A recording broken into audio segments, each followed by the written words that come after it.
The polished marble floors of the courthouse gleamed under the recessed lighting, reflecting the cold, impassive faces of lawyers and the anxious energy of their clients. But no one's anxiety vibrated with the same raw public intensity as Amelia's. 6 months pregnant, her belly a taut drum. Beneath a bespoke Dior maternity dress, she stood beside her lawyer, a woman whose calm demeanor was a stark contrast to the storm brewing. Across the aisle, her husband, the billionaire industrialist Julian Croft, smirked, flanked by a team of legal sharks. He'd brought her here to discard her, to label her an unfaithful wife, and cast her out before their child could be born. But what Julian didn't know, what the clicking tongues of the press and the stern-faced judge were about to discover, was that Amelia's lawyer, a quiet force of nature named Ms. Albright, was holding a single, unassuming file. A file that wasn't just a defense, it was a declaration of war.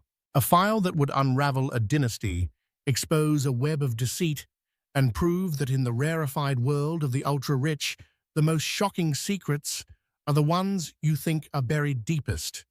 The bailiff's voice boomed, "All rise," but all Amelia could hear was the frantic, desperate beating of her own heart.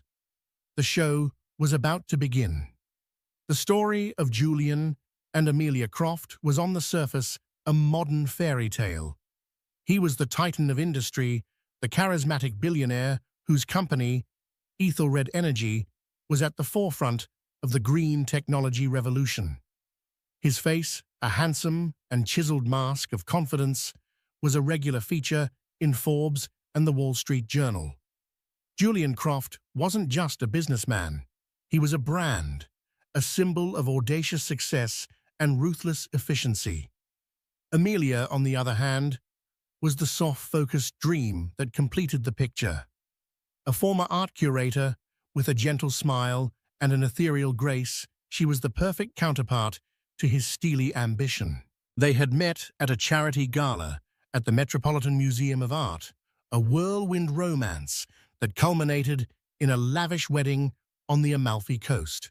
For 2 years, their life was a carefully curated montage of perfection, sun-drenched holidays on their super yacht, the Serafina, philanthropic endeavors that earned them fawning press, and a sprawling Fifth Avenue penthouse with panoramic views of Central Park. To the outside world, they were impenetrable, a fortress of wealth and love. But within the opulent walls of their gilded cage, the fairy tale had begun to curdle. Julian, a man who commanded boardrooms and bent markets to his will, was a different beast in private. His affection was a currency he dispensed and withheld with calculated precision. His compliments were often backhanded, his praise a prelude to a demand. He was a master of the subtle art of emotional erosion, chipping away at Amelia's confidence until she felt like another one of his prized possessions, beautiful and silent. The pregnancy had, at first, seemed like a potential bridge over the chasm that had opened between them. Amelia had hoped a child would soften him, would anchor him to the family he so often treated as a subsidiary of his corporate empire. For a while, it seemed to work. Julian was publicly ecstatic, the doting father-to-be, his hand always possessively on Amelia's growing belly for the paparazzi. He commissioned a nursery that cost more than a suburban home, complete with a hand-painted mural of the cosmos and a crib carved from a single piece of rare, sustainable wood. But the performance was all for the public. In private, the pregnancy became another tool of control. He dictated her diet, her social circle, even the prenatal yoga classes she attended, all under the guise of concern for his heir. The word heir was always spoken with a chilling emphasis, a reminder that the child in his eyes was not a product of their love, but a continuation of his legacy. The first crack in the facade appeared 3 months into the pregnancy. Julian had been on a business trip to Singapore. Amelia, feeling unusually unwell, had visited a different obstetrician than the one Julian's health concierge had handpicked for her. It was a small act of rebellion, a desperate attempt to reclaim some agency over her own body. The visit was routine, but something the doctor said, a casual, off-the-cuff remark about the timing of her conception, planted a seed of unease in Amelia's mind. It was a tiny discrepancy, a matter of a few days, but it was a loose thread in the tightly woven narrative of her life. When Julian returned, she had casually mentioned the visit. His reaction was anything but casual. A cold, dangerous fury had flashed in his eyes, a look she had only seen once before, when a junior executive had dared to question his judgment in a board meeting. He had accused her of being reckless, of endangering the baby, of undermining his authority. The argument had escalated, his voice a low, menacing growl that filled the cavernous penthouse. He had called her foolish, naive, and for the first time the word untrustworthy had slithered into the opulent air between them. The final, irreparable shatter came a month later. It was a Tuesday. Amelia remembered the day with a chilling clarity. The sky over Manhattan was a brilliant, cloudless blue. She had been organizing the baby's clothes, the tiny, soft garments, a stark contrast to the cold dread that had taken root in her heart. Julian had come home early. He didn't kiss her hello. He didn't ask about her day. He simply stood in the doorway of the nursery, his face a granite mask, and said, "We're done." He had thrown a sheaf of papers onto the antique table beside her. They were grainy, black and white photographs, photos of her 2 weeks prior having lunch with a male friend, a former colleague from her museum days. The photos were taken from a distance innocuous, but Julian had twisted them into a narrative of infidelity. He claimed to have a private investigator's report, a damning document that proved her betrayal. He spoke of her indiscretions, her deceit, and the ultimate unforgivable sin, the possibility that the child she was carrying was not his. Amelia was stunned into silence. The accusation was so ludicrous, so patently false, that she couldn't even begin to formulate a defense. It was a lie, a monstrous, life-altering lie, and he was wielding it with the calm, practiced ease of a man who had planned this for a very long time. That's when he had told her about the divorce.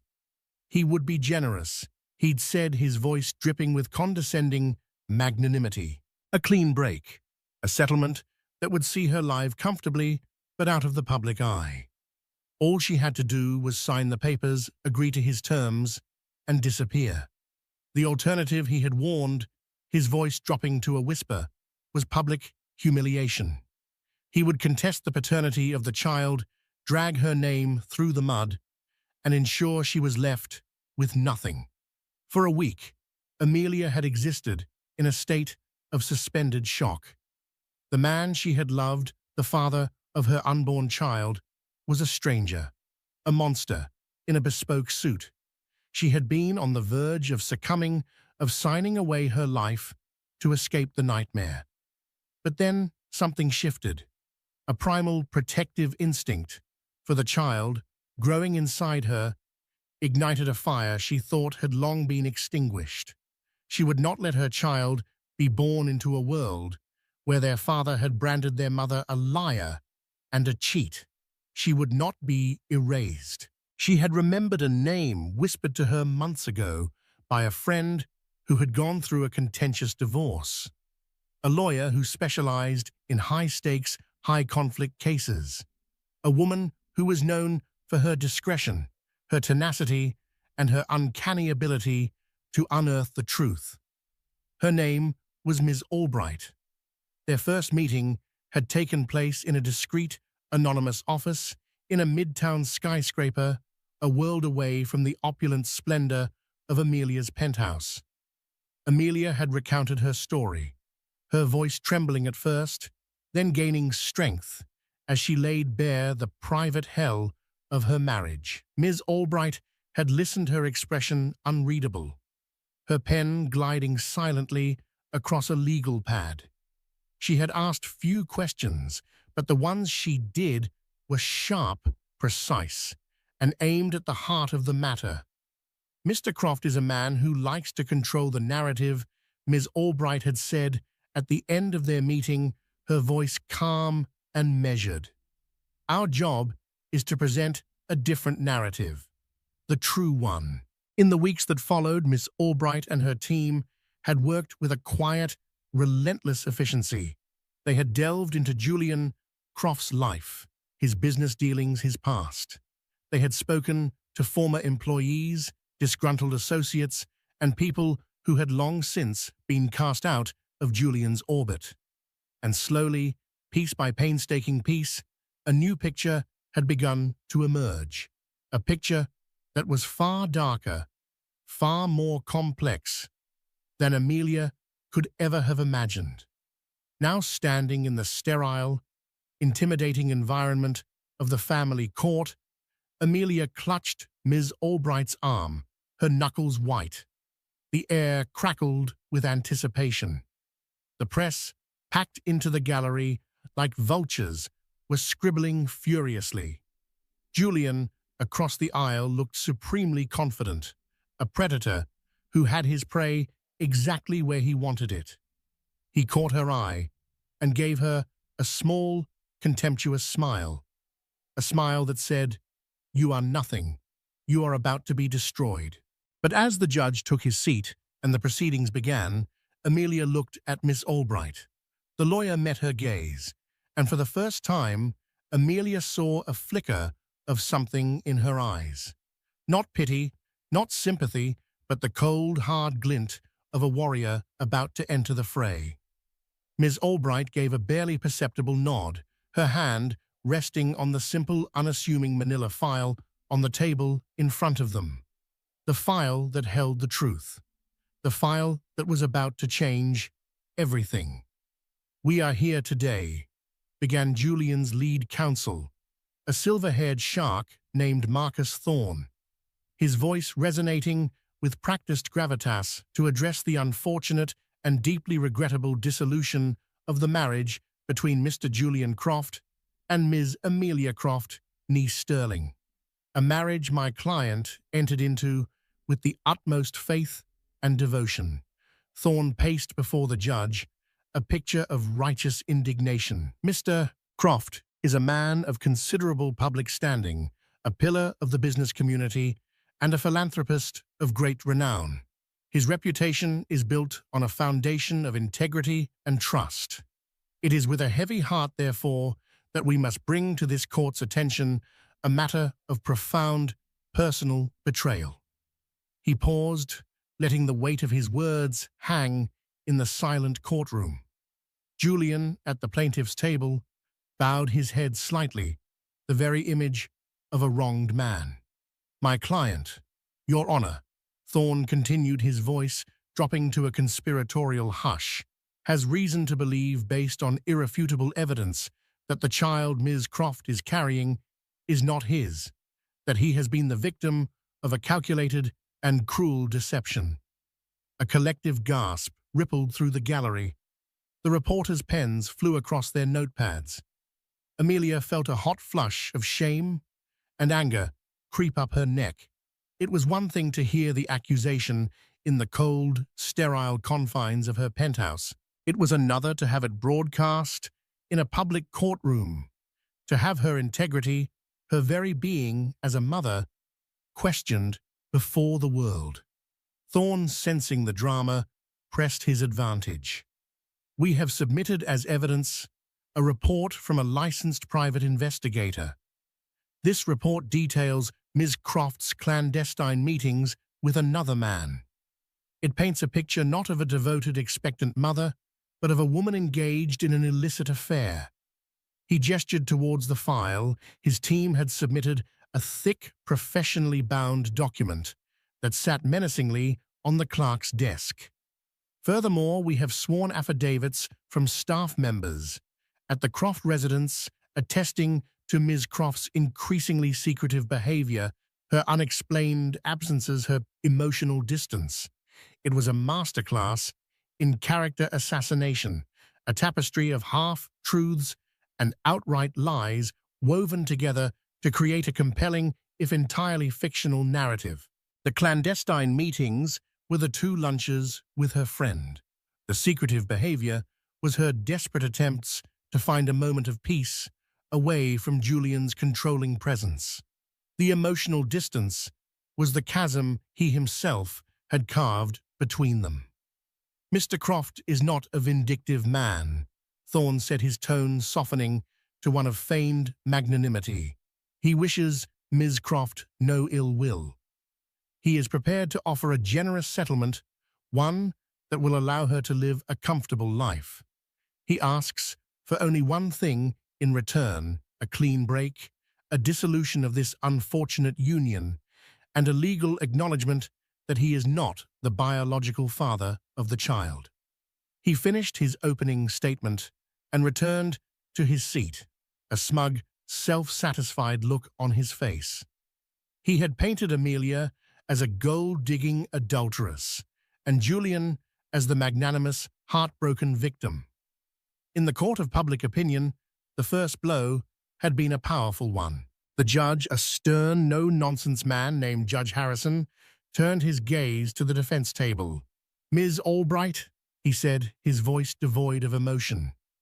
"Your response." Ms. Albright rose slowly, her movements deliberate and calm. She was a stark contrast to the theatrical Thorne.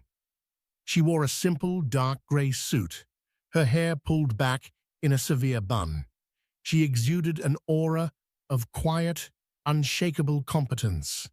"Your Honor," she began, her voice clear and steady, betraying no hint of the drama that had just unfolded. "My client, Ms. Amelia Croft, categorically denies all of Mr. Thorne's allegations. She is and has always been a faithful and devoted wife. The child she is carrying is without a shadow of a doubt her husband's. She didn't pace, she didn't raise her voice. She stood perfectly still, her hands clasped behind her back, her eyes fixed on the judge. Mr. Thorne speaks of irrefutable evidence." She continued, a faint, almost imperceptible note of irony in her voice. "He speaks of a private investigator's report. He speaks of affidavits from staff. What he presents is not evidence, Your Honor. It is a narrative, a story crafted by a very wealthy and very powerful man who is used to getting his own way. A man who, when faced with a situation he cannot control, resorts to bullying and fabrication." Julian's jaw tightened. Thorne looked poised to object, but Ms. Albright gave him no opening. "My client is not a gold digger. She is not an adulteress. She is a woman who has been subjected to a campaign of emotional abuse and control, culminating in this public spectacle. A spectacle designed to intimidate her, to shame her into silence, and to sever her from her unborn child." She paused, letting her own words settle in the room. The narrative she was painting was a stark counterpoint to Thorne's story of a vulnerable woman being crushed by an all-powerful man. "Mr. Croft is seeking to dissolve this marriage," Ms. Albright said. "On that, we are in agreement. This marriage is for all intents and purposes over. It was over long before we set foot in this courtroom. But we are not here to debate the terms of a settlement based on a foundation of lies. We are here to uncover the truth." She then did something unexpected. She turned her gaze from the judge and looked directly at Julian Croft. Her eyes were like chips of ice. "Mr. Croft, you claim the child my client is carrying is not yours. You have based this entire proceeding on that single, monstrous accusation. Are you prepared to stand by that accusation, Mr. Croft?" Under oath, the question, direct and piercing, hung in the air. Julian, for the first time, looked momentarily flustered. He exchanged a quick, nervous glance with Thorne. "My client has made his position clear through his counsel," Thorne interjected, rising to his feet. "I am asking your client, Mr. Thorne," Ms. Albright said, her voice still quiet, but now laced with steel. "Is he Julian Croft, willing to state under penalty of perjury that he believes he is not the father of his wife's child?" Eyes in the courtroom were now on Julian. The confident smirk was gone, replaced by a flicker of uncertainty. He was a man accustomed to having others speak for him, to having his will enacted through proxies. He was not used to being challenged so directly, so publicly. He cleared his throat. I have every reason to believe that is the case," he said, his voice a little hoarse. It was not the booming, confident declaration one might have expected. It was the hesitant, slightly defensive response of a man on the back foot. Miss Albright gave a small, almost imperceptible nod, as if he had just confirmed something for her. "Thank you, Your Honor," she said, turning back to the judge. "We have no further response at this time. However, we do have a piece of evidence we would like to submit to the court. A single file that we believe will shed a great deal of light on the veracity of Mr. Croft's claims." She walked back to her table and picked up the unassuming manila file. It looked thin, almost insignificant, compared to the thick, professionally bound report submitted by Julian's team. She handed it to the court clerk, who in turn passed it up to Judge Harrison. The judge took the file. He glanced at Julian's table, then back at Ms. Albright. There was a palpable sense of anticipation in the room. What could be in that single, slender file that could possibly counter the mountain of evidence Julian's team had presented? Julian, trying to regain his composure, leaned over to Thorne and whispered something, a dismissive smirk returning to his lips. He was clearly unconcerned. What could they possibly have? A few character witnesses? A diary full of self-serving entries? It was nothing. He had the money, the power, the best lawyers. He had already won. Judge Harrison opened the file. His expression, which had been one of stern impassivity, shifted. He read the first page, then the second. His eyebrows, which had been furrowed in concentration, now rose in surprise. He looked up from the file, his eyes locking onto Julian Croft. The look on the judge's face was no longer one of simple judicial curiosity. It was one of profound, unadulterated shock. The courtroom was silent, the only sound the faint, frantic scratching of reporters' pens. Amelia's heart was pounding in her chest. She had no idea what was in that file. Ms. Albright had only told her that it was their ace in the hole. The judge read, and his expression hardening with each turn of the page. The silence in the courtroom stretched, becoming taut and heavy. Finally, he looked up, his gaze sweeping over the courtroom before landing with the force of a physical blow on Julian Croft. "Mr. Croft," the judge said, his voice now dangerously quiet. "Would you care to explain this?" He held up a single piece of paper from the file. From the gallery, it was impossible to see what it was, but Julian Croft saw it, and the color drained from his face. The confident smirk, the arrogant posture, the aura of untouchable power, it all dissolved in an instant, replaced by a look of pure, unadulterated panic. His carefully constructed world, his meticulously crafted narrative, was about to come crashing down. The contents of that single shocking file were about to be revealed. The document Judge Harrison held aloft was not a photograph, not a letter, not a sworn affidavit from a disgruntled employee. It was a medical report, specifically a fertility analysis report for one Mr. Julian Croft, dated 18 months prior. The letterhead was from a prestigious and discreet private clinic in Zurich, Switzerland. Mr.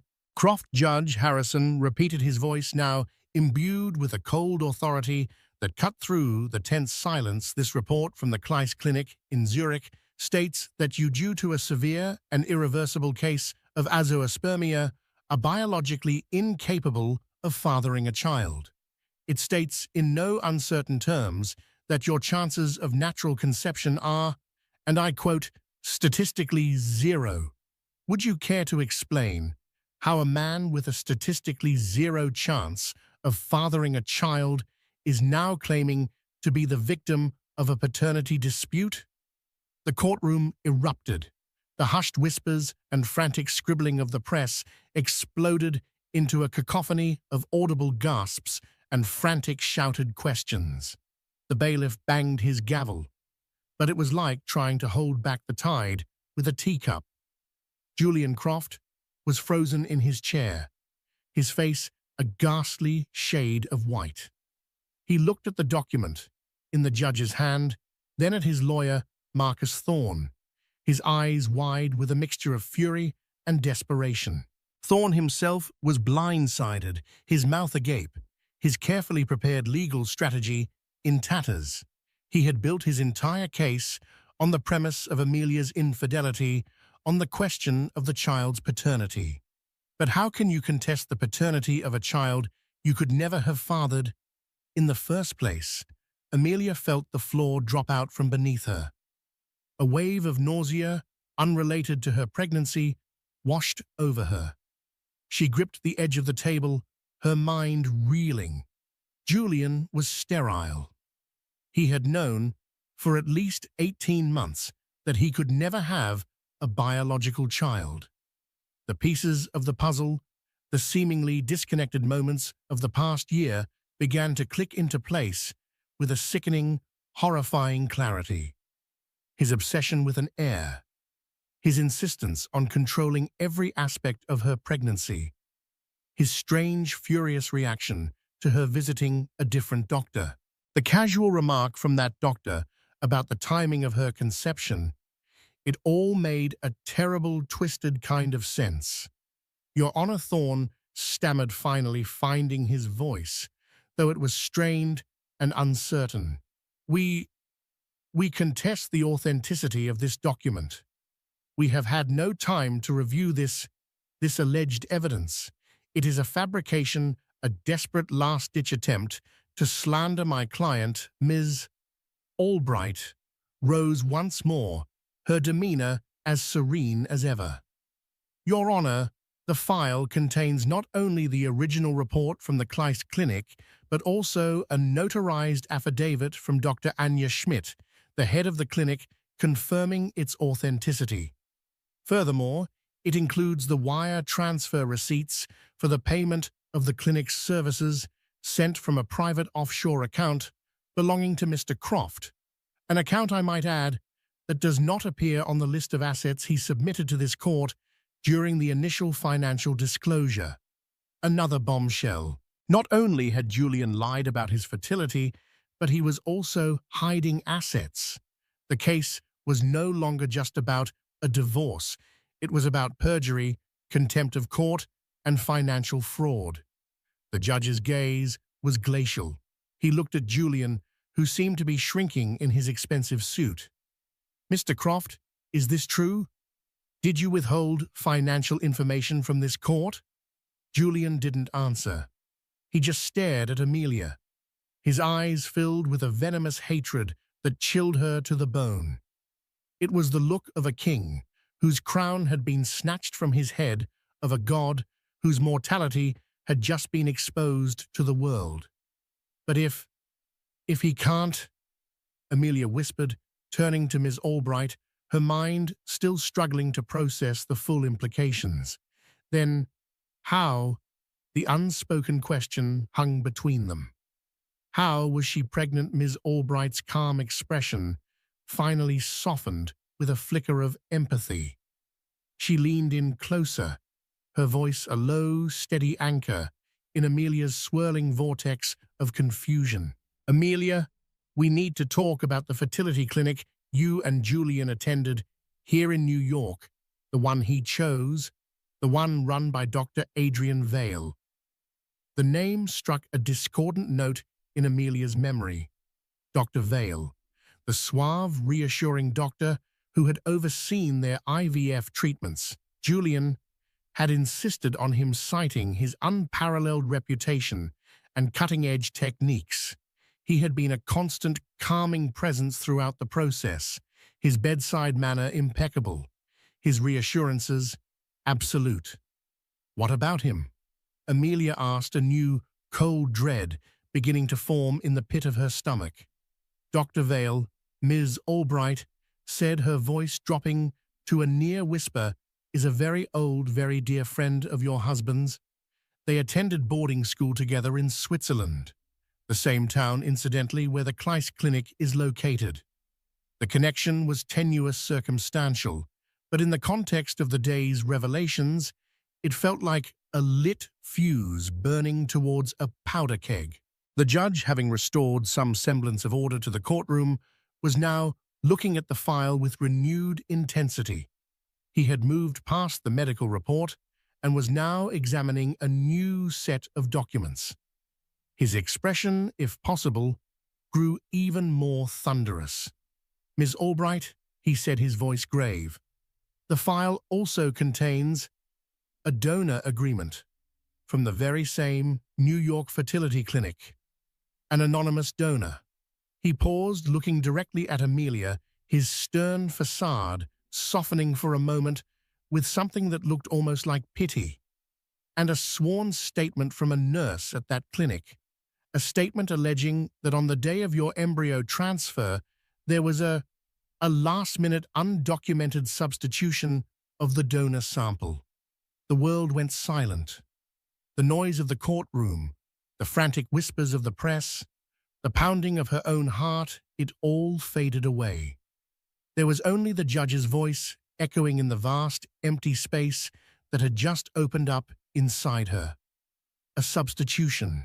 The child inside her, the life she had nurtured and loved, the baby she believed was a product of her and Julian's last desperate attempt to build a family, was not Julian's. That much was now a certainty. But if the donor sample had been swapped, then who was the father? She looked at Julian. His face was no longer a mask of rage, but of cold, calculating fury. He had been exposed, his deepest, most humiliating secret laid bare, but there was something else in his eyes now, a flicker of triumph, a glint of dark, twisted victory. And then Amelia understood. The full monstrous scope of his plan crashed down upon her with the force of a physical blow. This was never about a divorce, it was about control. It was about legacy.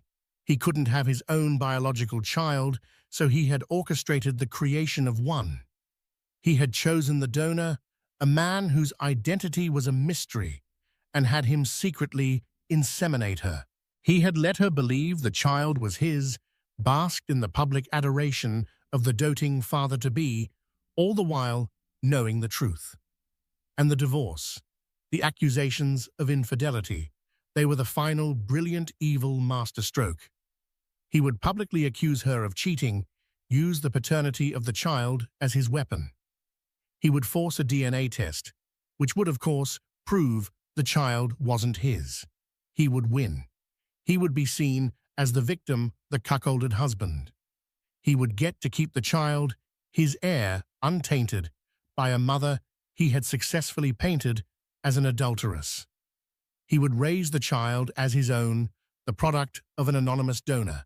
His legacy secured, his secret shame buried forever. It was a plan of breathtaking cruelty, a web of deceit so intricate and so evil that Amelia could barely comprehend it. She had not been a wife. She had been an incubator, a vessel for his ambition. Her legs gave way, and she would have collapsed had Ms. Albright not been there to steady her. The lawyer's hand was a firm, reassuring presence on her arm. "Your Honor," Ms. Albright said, her voice ringing with a righteous fury that she had until now kept carefully concealed. It is now clear what has happened here. Mr. Croft, unable to father his own child, has perpetrated a monstrous fraud upon his wife and this court.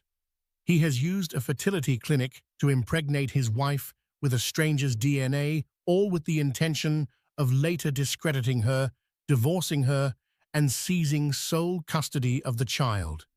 This is not a divorce proceeding, Your Honor. This is a crime scene. Thorne was on his feet, protesting, but his words were drowned out by the judge's gavel, which now fell with the finality of a death sentence. Mr. Croft, Judge Harrison, boomed, his voice echoing in the stunned silence.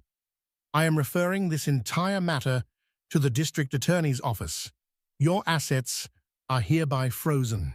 You will surrender your passport to this court by the end of the day, and you will have no contact, direct or indirect, with Ms. Croft or the unborn child. Bailiffs, escort Mr. Croft from my courtroom. 2 burly bailiffs moved towards Julian.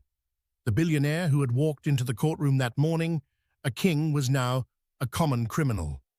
He looked at Amelia one last time, his eyes promising a retribution that went far beyond the confines of a courtroom. Then he was gone. The courtroom was in chaos.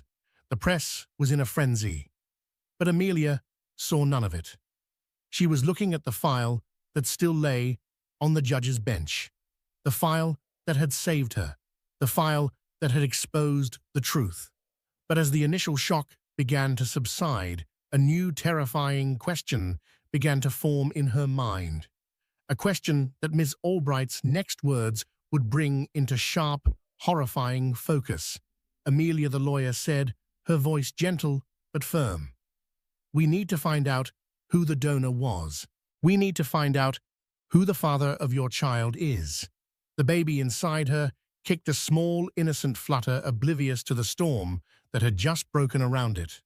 A storm that was far from over, because the identity of the anonymous donor, the secret Julian had thought was buried forever, was about to become the next and most explosive revelation in the fall of the House of Croft. The days that followed the courtroom bombshell were a blur of headlines, legal meetings, and a suffocating, all-encompassing media frenzy. Croft's cruel conspiracy screamed the cover of the New York Post. Billionaire's baby plot exposed, declared the Daily Mail. The story was a global sensation, a lurid tale of wealth deceit and unimaginable betrayal. Julian Croft, the titan of industry, was now a pariah holed up in his penthouse, his assets frozen, his empire in freefall as stocks in Ethelred Energy plummeted. For Amelia, the victory in court felt hollow. The public humiliation of Julian was a cold comfort when her own life had been so spectacularly detonated. She was living in a secure, undisclosed location, a luxury hotel suite, paid for by a fund Ms. Albright had established. But the gilded cage had simply been replaced by a different kind of prison one, with bodyguards in the lobby and a constant gnawing anxiety in her heart. The central terrifying question remained, who was the father of her child? Ms. Albright and her team had filed an emergency petition to unseal the records of the fertility clinic. Dr. Adrian Vale, the suave doctor who had been Julian's accomplice, had been suspended his practice under investigation. But the clinic's records were a fortress of legal and medical confidentiality. Unsealing them would be a battle. They're fighting us at every turn, Ms. Albright explained, during one of their daily meetings in the sterile hotel suite. They're citing donor privacy laws, patient confidentiality. Vale and Croft's lawyers are trying to bury this to bog us down in litigation until the trail goes cold. But there has to be a record, Amelia insisted, her hand resting protectively on her stomach. The baby was more active now, a constant reassuring presence in the midst of the chaos. Someone knows who he is. We believe so. Ms. Albright said, her expression grim. The nurse who gave us the sworn statement, the one who witnessed the sample being swapped, she's gone. Resigned the day after the hearing, and her neighbors say she packed up and left in the middle of the night. We think she was paid off, or worse, intimidated. The web of Julian's influence was vast and terrifying. He may have been cornered, but he was far from powerless. It was during a late-night sleepless scroll through the endless news articles about her own life that Amelia found the first loose thread. It was a detail in a deep-dive investigative piece by a journalist from ProPublica, a non-profit organization known for its meticulous in-depth reporting. The article was a forensic examination of Julian's business dealings, his ruthless rise to the top of Ethelred Energy. It mentioned a name that was at first insignificant: Daniel Petrova. Petrova had been Julian's first real business partner, a brilliant but volatile software engineer who had co-founded the company that would eventually become Ethelred Energy.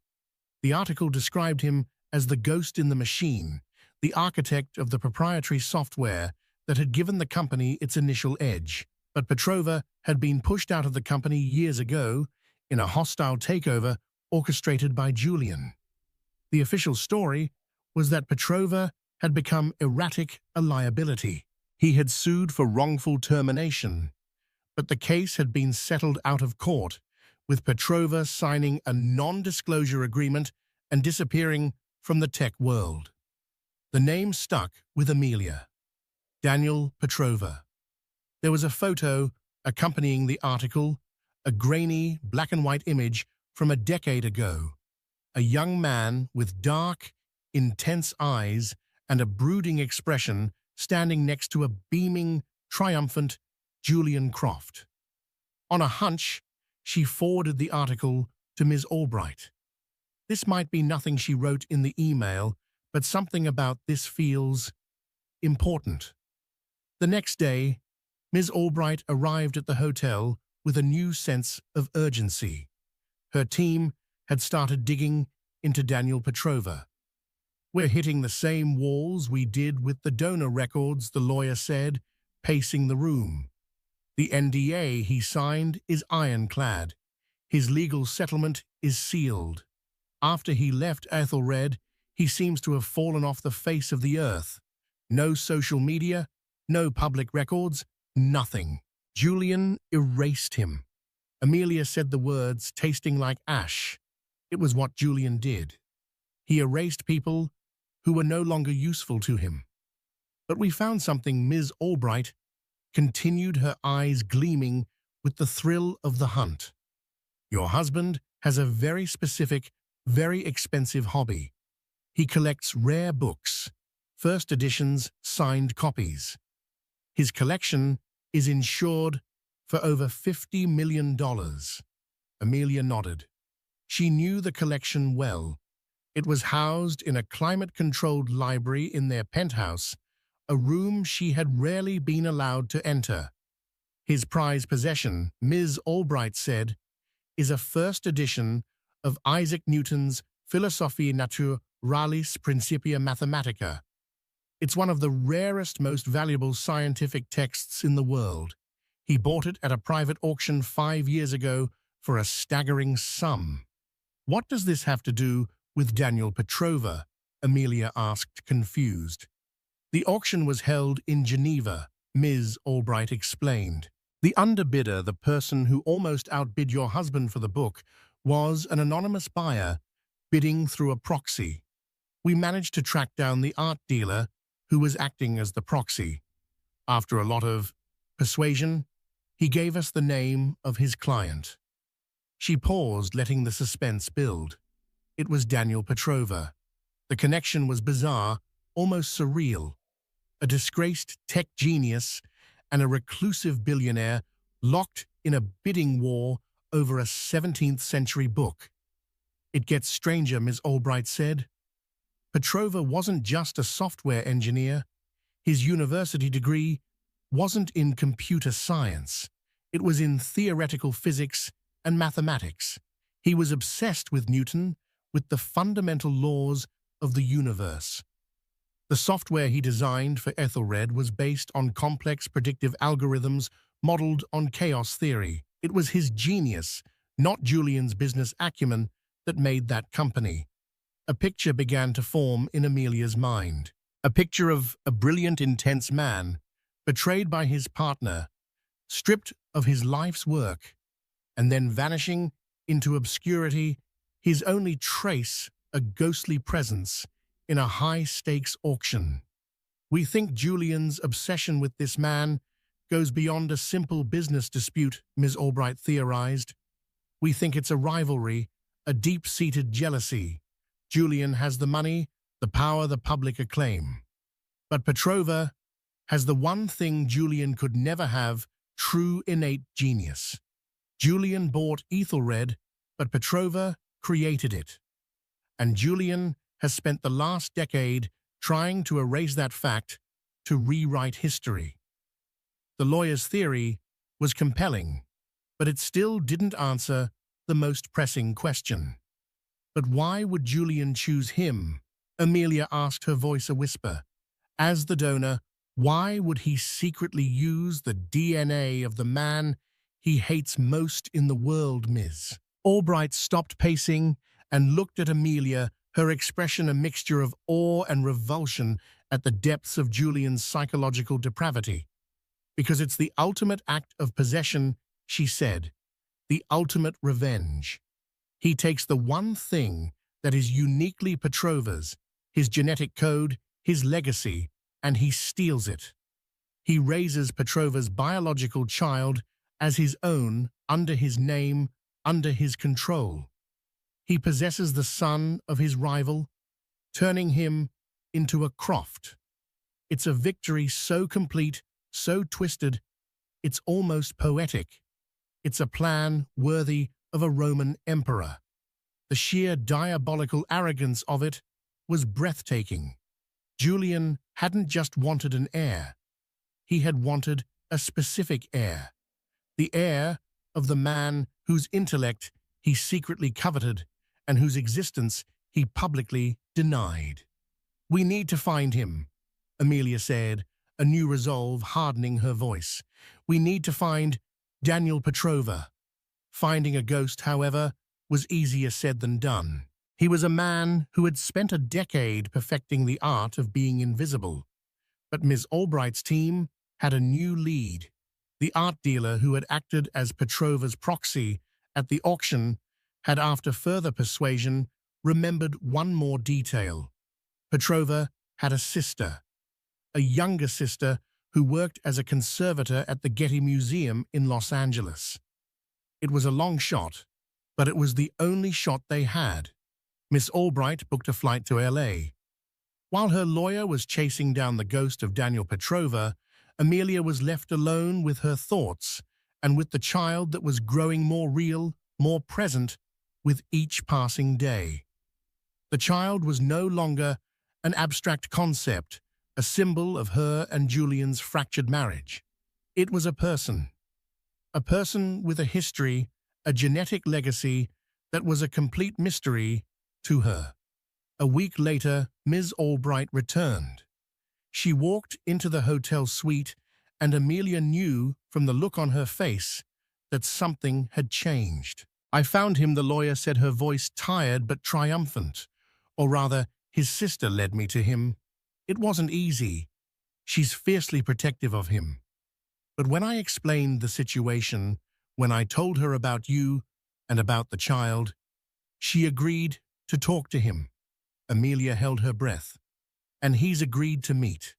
He lives a very quiet life, off the grid, in a remote part of Northern California. He's hesitant. He's afraid of Julian. But he wants to know the truth. A meeting was arranged. A neutral location, a private airfield in a secluded valley, far from the prying eyes of the press. Amelia was terrified. What would she say to this man, this stranger who was the biological father of her child? What would he be like? Would he be angry? Would he want to be involved? Would he want nothing to do with them? As she boarded the private jet that would take her to California, she caught a glimpse of her reflection in the polished chrome of the cabin. Her face was pale, her eyes wide with a mixture of fear and anticipation. She was no longer just the wronged wife of a disgraced billionaire. She was a mother about to meet the other half of her child's story. The ghost was about to step out of the machine, and Amelia had no idea if he would be a savior or another more dangerous kind of storm. The private jet descended into a valley cradled by redwood-dotted mountains. The airfield was a mere strip of asphalt in the wilderness, a gateway to a world far from Manhattan. A black SUV waited, driven by Daniel Petrova's sister, Sophia. Her intense, dark eyes, so like her brother's, were filled with a fierce, wary protectiveness.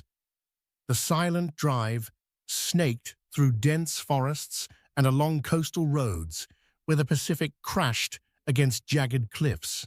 Turning onto an unmarked dirt road, they arrived at a simple modern house of glass and weathered wood perched on a bluff overlooking the ocean.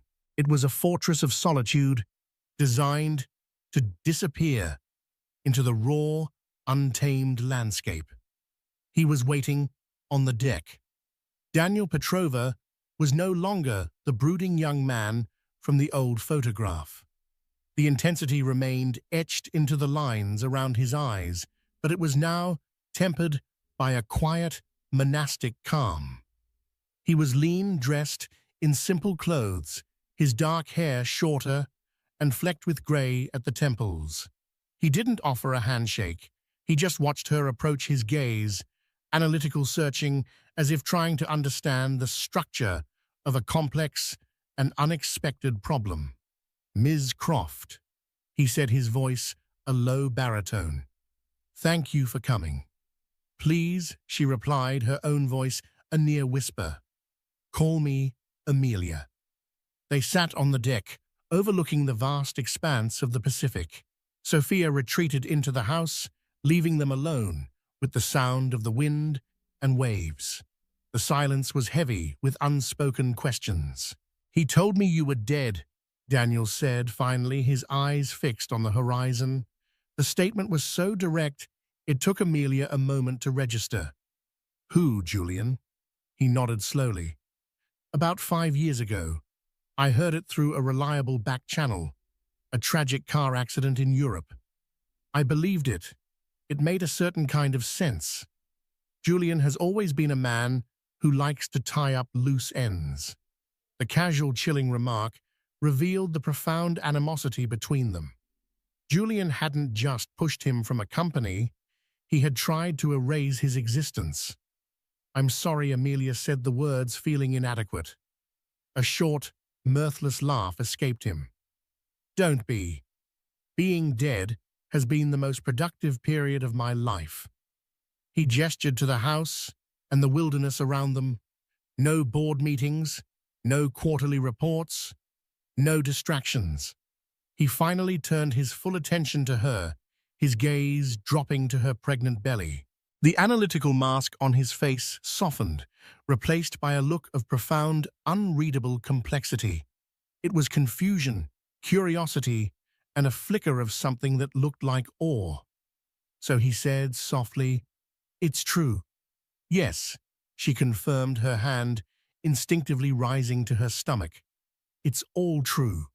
Ms. Albright, through Sophia, had already conveyed the broad strokes of the situation, but the abstract horror was nothing compared to this reality. Why, Daniel asked the question, directed more at the universe than at her. Of all the people in the world, why me? "Because he hates you," Amelia said, her voice gaining strength as she repeated Ms. Albright's theory. "Because he's pathologically jealous of you." This was his ultimate way of winning, of owning the one thing you created that he could never steal or buy. Daniel considered this. He didn't steal the company he corrected with a surprising lack of bitterness. I let him have it. I saw where he was going. Ethelred was supposed to be about creating something elegant, an algorithm to predict patterns. He twisted it, turned it into a weapon for corporate raiding. It became ugly, so I walked away. He told the world he fired you for being unstable, Amelia said gently. He told the world the narrative that served him best, Daniel replied. Julian is an architect of realities. He builds intricate cages for other people. It seems he built a particularly cruel one for you. In his eyes, she saw the weary recognition of someone who had also been trapped by Julian's manipulations. In that moment, she felt a strange kinship with this intense, reclusive man. What do you want? He asked, his voice direct but not unkind. From me, he clarified when she hesitated. My name is now tied to yours and this child's. The press and Julian's lawyers will find me. This quiet life is over. So what do you want? Money? I don't have much. Do you want me to disappear again? Deny everything? Amelia looked at him, the stranger who was the other half of her child's story. She thought of the baby inside her who deserved a life free from the poison of Julian's legacy. I want you to take a DNA test, she said, her voice finding a new, unshakable strength. I want you to legally establish your paternity. I want the world to know unequivocally that you are this child's father, not Julian Croft, and not anonymous donor number 7. She took a deep breath. And after that, I don't know. I just want my child to be free. Free of Julian, his lies, and the stain of his name. I want him, or her, to have a chance at an honest life. Daniel was silent for a long time, watching the sun dip towards the horizon. He won't give up, he said, his voice low and certain. You won in court, but that was just a battle. The war isn't over. Julian doesn't lose. He just finds a new angle of attack. He'll try to prove you're an unfit mother. He'll paint me as an unstable recluse. He will use all his power to destroy us both to get his hands on that child. A cold fear gripped Amelia. She knew he was right. Then we fight him, she said, her voice trembling but laced with a steely resolve. Together. Daniel turned to her a long, appraising gaze that seemed to see into the core of her determination. A slow, wry smile touched his lips for the first time. It was the smile of a man who had been presented with a complex and fascinating puzzle. Julian's greatest strength, Daniel said, a new dangerous energy in his voice, is that he believes he's the smartest person in any room. His greatest weakness is that his ego, his all-consuming obsession with me, that's a flaw in his code, a systemic vulnerability, and I know exactly how to exploit it. He stood and walked to the edge of the deck, his silhouette framed against the dying sun. He wanted my legacy, Daniel said, his voice carrying on the wind, no longer the quiet recluse, but the confident genius Julian had tried to bury. He's about to get it. You have your lawyer to fight him in court. I will fight him in the world he and I created, the world of shadows and data, of whispers and algorithms. I will show you how to dismantle a man who has no soul. Amelia realized that Julian, in his hubris, had made a fatal miscalculation. He intended to use Daniel as a ghost, a pawn in his twisted game. But he hadn't just awakened a ghost. He had awakened a dragon. The final act was about to begin, not in a courtroom, but in the digital ether where the darkest secrets are buried. And Daniel Petrova, the architect of shadows, knew exactly where to dig. Julian's end came not from a gavel, but from Janus, a code Daniel Petrova unleashed from his solitary fortress. The algorithm didn't steal or crash, it simply unearthed truth. It exposed a decade of Julian's corruption, fraud, blackmail, and the unredacted conspiracy against Amelia and delivered it to federal prosecutors. The Titan was arrested, his empire crumbling as he faced a lifetime in prison. His downfall was absolute. Months later, Amelia welcomed her son, Leo. She found peace far from the city, building a new quiet life. Daniel, having established his paternity, retreated to his coastside haven. He became a guardian to his son, a watchful presence bound to Amelia by their shared history. Their story became a legend of how a mother's courage and an architect of shadows toppled a king, proving that even in a world of absolute power, a single, shocking truth can change everything. If that tale of ultimate revenge and justice had your heart pounding, don't let the drama stop here. Show your support by hitting like and share this video with anyone who loves a story where the mighty fall. Most importantly, subscribe and ring the notification bell because we have more shocking stories you won't want to miss. What was the most satisfying part of Julian's downfall for you? Drop your answer in the comments below and let's discuss.